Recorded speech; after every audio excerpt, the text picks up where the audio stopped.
नमस्ते. आजच्या व्हिडिओमध्ये नवीन शिकणाऱ्यांसाठी आरीवर्कचे ब्लाऊज, त्याचबरोबर ट्रेंडिंग अशा लेस किंवा लटकन असतात ना, त्याचे ब्लाऊजच्या म्हणजे लेसचा किंवा मण्यांचा कलर जाऊ नये याच्यासाठी मी एक छोटीशी ट्रिक सांगणार आहे. तर तुम्हाला ही ट्रिक्स माहीत आहे का, मला कमेंट करून नक्की सांगा. आणि तुम्ही तुमच्या आरीवर्कच्या ब्लाऊजच्या मण्यांची कलर जाऊ नये यासाठी तुम्ही काय करता हे मला कमेंट करून नक्की सांगा. सुंदर ब्लाऊज आपण शिवतो आणि त्याचे पैसेसुद्धा आपण घेत असतो आणि ते कस्टमरने 1-2 वेळा यूज केल्याने त्यांच्या ब्लाऊजचा कलर जातो, तर कस्टमर नाराज होतं. तर अशा वेळेला आपण काहीतरी नवीन ट्रिक यूज केली पाहिजे असं मला वाटतं. तर पहा, मी या मार्केटमधून लेस आणलेल्या आहेत किंवा मी प्रत्येक ब्लाऊजला ना या प्रकारे अशी काहीतरी ट्रिक्स करते, तर त्याच्यामुळे माझ्या म्हणजे कस्टमर आहेत ना, त्यांच्या लेसचा कलर जात नाही. तर तुम्हाला मी सांगते की कोणत्या प्रकारची मी ट्रिक्स यूज करणार आहे. तर पहा, सध्या अशा खूप सुंदर अशा लेस आहेत मार्केटमध्ये, त्याचबरोबर लटकनसुद्धा आहेत. तर ना मी व्हाईट ट्रान्सपरंट म्हणजे पूर्ण पाण्यासारखं नेलपेंट भेटतं ना, ट्रान्सपरंट पूर्ण दिसलं पाहिजे बाहेर, असं नेलपेंट स्टेशनरीमध्ये 10 ते 20 रुपयाला भेटतं. हे पहा या पद्धतीने. तर हे नेलपेंट आपली जे मण्यांची लेस आहे ना किंवा पाईपची लेस आहे ना, त्या पूर्ण मण्यांना लावून घ्यायचं. कारण ना हे मणी आहेत ना, आपण जेव्हा ब्लाऊज वॉश करतो, ज्यावेळेस धुतो ना, 1-2 धुण्यामध्ये ना हे मणी आहेत ना काळे पडतात. तर ह्याची जी वरची जी शायनिंग आहे ना, जो काही कलर आहे ना, तो लगेच म्हणजे पाण्यामध्ये जेव्हा ब्लाऊज आपण धुवायला टाकतो ना, तेव्हा लगेच निघून जातो, त्याचं पॉलिश निघून जातं. तर हे टिकून राहण्यासाठी मी या नेलपेंटचा उपयोग करते. तर तुम्हाला माहीतच आहे, हे जे व्हाईट नेलपेंट आहे ना, म्हणजे आपण जेव्हा आपल्या बोटांना नखांना लावतो ना, तेव्हा आपल्या नखांचं जे नेलपेंट आहे ते आपण हात सतत वॉश करत असतो दिवसातून कितीही वेळा, तरीसुद्धा ते नेलपेंट एक 5-6 दिवस अजिबात जात नाही. ह्याच्यावरूनच तुमच्या लक्षात येईल की हा रिझल्ट खूप म्हणजे फायदेशीर आहे. तर तुम्ही यापेक्षा वेगळं काय ट्राय करता का, मला कमेंट करून नक्की सांगा. बघा, मी पाईप लेसला लावून घेतलेलं आहे, त्याचबरोबर ही जी अशी मण्यांची लेस आहे ना, यालासुद्धा मी लावून घेत आहे. सुरुवातीला एका साईडून लावून घ्या आणि व्यवस्थित लावा, सावकाशपणे लावा, नाहीतर खाली आपले जे काही मशीन आहे ना त्याला लागेल. त्यामुळे व्यवस्थित सावकाश लावा आणि एक बाजूला सुकू द्या. 5 मिनटं फॅनखाली ठेवा, सुकून जाऊ द्या.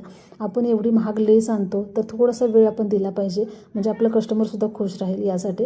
तर म्हणजे एक बाजू सुकून झाली आहे, तर मी पलटी करणार आहे आणि दुसऱ्या साईडून मी लावून घेणार आहे नेलपेंट.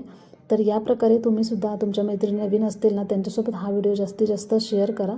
आपण एवढे पैसे घेतो, तर कस्टमरसुद्धा आपलं खुश राहायला पाहिजे. तर आपण थोडासा वेळ दिला तर काही हरकत नाही आणि याचा खर्चसुद्धा जास्त नाही. फक्त 10 ते 20 रुपयामध्ये ना तुम्ही एवढी छान अशी लेस तुमची छान टिकवू शकता. आणि जे का आरीवर्कचे ब्लाऊज आहेत ना, त्यालासुद्धा त्याचे जे मणी आहेत ना, त्याचासुद्धा कलर जातो. कधी ना मण्यांचे वरचे जे कलर आहेत ना, डुप्लिकेट असतात, मग ते लगेच निघून जातात. त्यामुळे हे नेलपेंट आवश्यक म्हणजे लावणं आवश्यक आहे. तर तुम्ही नक्की यूज करा आणि तुम्हाला फायदा झाला तर मला कमेंट करून नक्की सांगा. मलाही याचा खूप छान असा फायदा झालेला आहे. तर मी म्हटलं चला तुमच्यासोबत हा व्हिडिओ शेअर करावा. आणि हे बघा, या साईडून मी लावून घेतलं, त्या साईडून, दोन्ही साईडून लावून घेतलं. तुम्हाला दोन्हीसुद्धा दाखवले, कारण तुमच्या लक्षात येईल तुम्हाला, म्हणजे समजण्यासाठी मी दोन्ही साईडून व्यवस्थित असं लावून घेतलं आहे. पहा, या पद्धतीने लावायचं. त्याचबरोबर हे नवीन असे झुमके टाईप ना लटकन आहेत, तर मी ते सुद्धा आणलेलं. तर हे सुद्धा मणी तुम्हाला माहिती आहे, ह्याचंसुद्धा वरचं पॉलिश गेलं की असं लगेच निघून जातं 1-2 धुण्यामध्ये, मग ते काळपट दिसतं ना. त्यामुळे यालासुद्धा ना मी नेलपेंट लावलेलं आहे आणि सुंदर असं बघा सगळं सुकायला ठेवलं आहे. सुकून झाल्यानंतरच मी ब्लाऊजला अटॅच करणार आहे लेस. तर माझ्या कस्टमरांची तक्रार येत नाही, तर तुम्ही सुद्धा तुमच्या कस्टमरांची तक्रार येऊ नये असं वाटत असेल ना, तर जो काही हा नवीन मी ट्रिकचा फॉर्म्युला सांगितला आहे, तर हा नक्की यूज करा. आणि तुम्हाला यापेक्षा वेगळं काही माहीत असेल तर मला कमेंट करून नक्की सांगा. तर कशी वाटली ही ट्रिक्स मला कमेंट करून नक्की सांगा. आवडली असेल तर थोडीशी, जरी आवडली असेल ना, तर एक लाईक करायला अजिबात विसरू नका. मी हा व्हिडिओ जास्तीत जास्त नवीन आपल्या मैत्रिणी आहेत ना त्यांच्यासाठी बनवलेला आहे, कारण जुन्या टेलर मैत्रिणी आहेत त्यांना सगळ्यांना माहीतच आहे.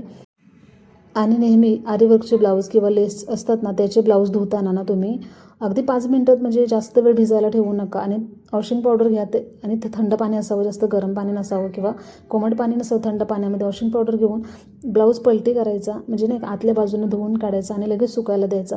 असं जर केलं ना, तर तुमच्या ब्लाऊजची फिनिशिंग आहे किंवा जे काही लेसची जी शायनिंग आहे ना, ती अजिबात जाणार नाही. तर ही ट्रिक्स आहे ना, जास्तीत जास्त नवीन टेलर मैत्रिणी आहेत ना त्यांच्यासोबत नक्की शेअर करा. त्यांनाही फायदा होईल या ट्रिकचा, कारण आपण एवढे पैसे देतो ब्लाऊज शिवण्यासाठी किंवा लेससाठी, तर त्याची थोडीशी काळजी घेतली ना, तर उत्तम प्रकारे त्याची फिनिशिंग किंवा जी काही ब्लाऊजच्या लेसची शायनिंग आहे ना, ती छान अशी टिकून राहील. यासाठी ही ट्रिक्स नक्की यूज करा आणि जास्तीत जास्त शेअर करा. धन्यवाद.